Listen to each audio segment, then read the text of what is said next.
Short, weekend-style cruises have become a smash hit for cruise lines, and there's a couple of key reasons for that. But some of those reasons might make you want to rethink your next or first short cruise.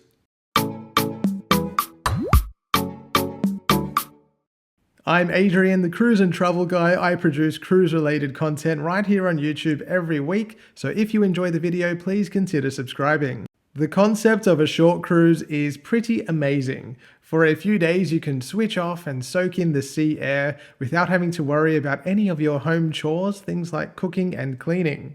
Short cruises have become so popular that cruise lines like Carnival, P&O and Royal Caribbean, as well as newcomers Disney and Virgin Voyages, are designing entire seasons around the miniature journeys. I've sailed on my fair share of short cruises over the years, and in my experience they all have a few things in common that can actually detract from the cruise experience.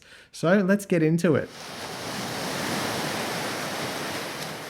Short cruises are notorious for being a lot more energetic than longer cruises. Generally, people are choosing a short cruise for the fun of it. It's a great opportunity to let your hair down with friends and family and do that all within the confines of a ship where every detail is taken care of. The nightclub tends to be busy, onboard parties are well attended, and you'll find the bar staff in particular are usually under the pump.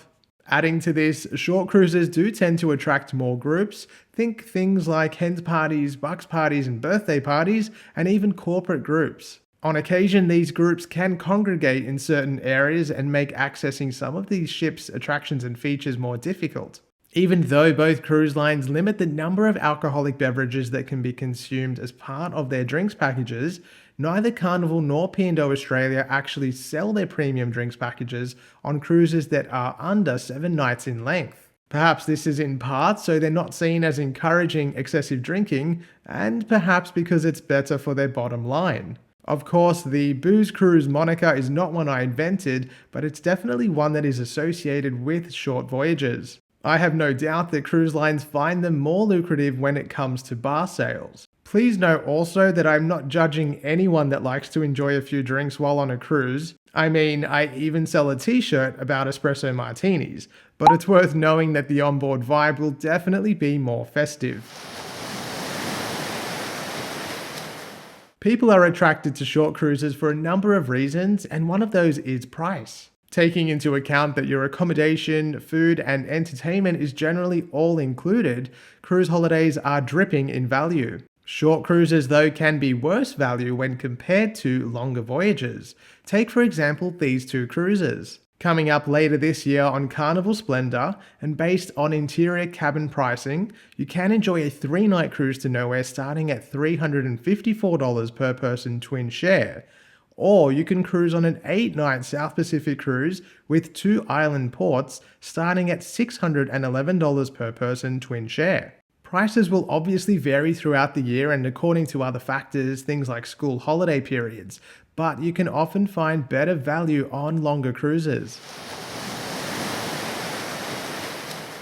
One of the best parts about cruising is seeing the world, even if that part of the world is close to home. On average, short cruises usually vary from 2 to 4 nights duration, and for most people that doesn't give them a chance to see anything more than the ocean. Most short cruises from Australia's east coast that do include a port stop tend to sail to Moreton Island off the coast of Brisbane or Eden on the New South Wales south coast. Both are beautiful ports and places offering scenic vistas and local experiences. Unfortunately though, even if your short cruise does take in one of these ports, it still won't offer the full depth and breadth of a cruise experience. Exploring one port is great, but getting to see 3, 4, and even more destinations is really where the beauty of cruising shines. Short cruises tend to override the incomparable convenience of your floating hotel, whisking you away to multiple places in comfort and luxury, which is ultimately what makes cruising one of the best holiday experiences available.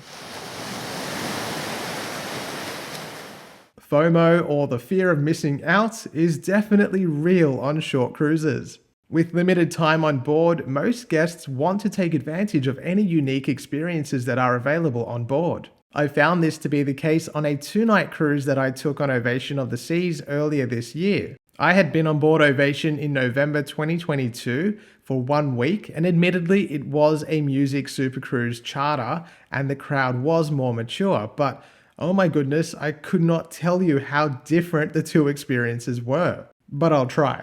Ovation of the Seas is an incredible ship with amazing attractions like indoor skydiving, surfing, dodgem cars, and the North Star, and understandably, people want the full experience. Slots for the North Star were booked out pretty much immediately after boarding, and there were just queues everywhere. Queues for the Windjammer Buffet, queues for the Solarium Bistro, queues for dodgem cars, queues for the bars. Had that been my first ever cruise experience, I don't know that I would have done it again. Longer cruises tend to alleviate the worst of that FOMO feeling. With more time to experience everything on board, I find that people in general are a lot more relaxed about making sure that they get their turn to try something on board that they want to, and not feeling like they have to do that within a day or two.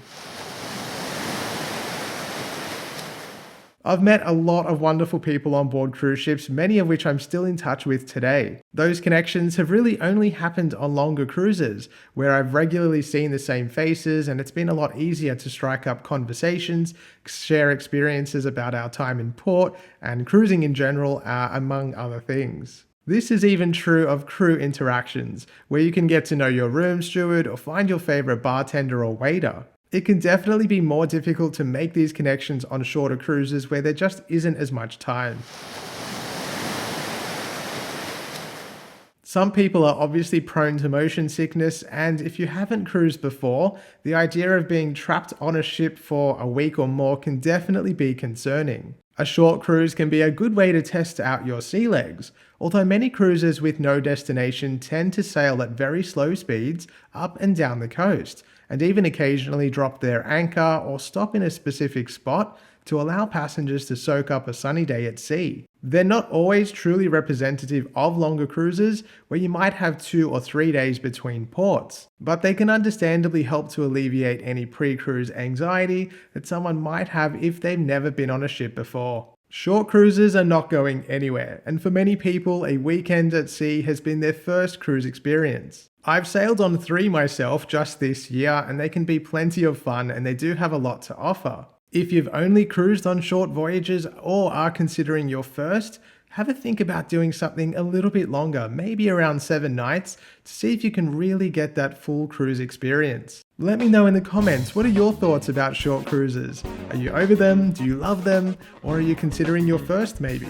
Let me know, and if you are looking to book a cruise, you can head to my website, thecruiseandtravelguy.com.au, and if you haven't done so already, you can give me a follow on Facebook and Instagram at The Cruise and Travel Guy. Thanks for watching, and I'll see you soon.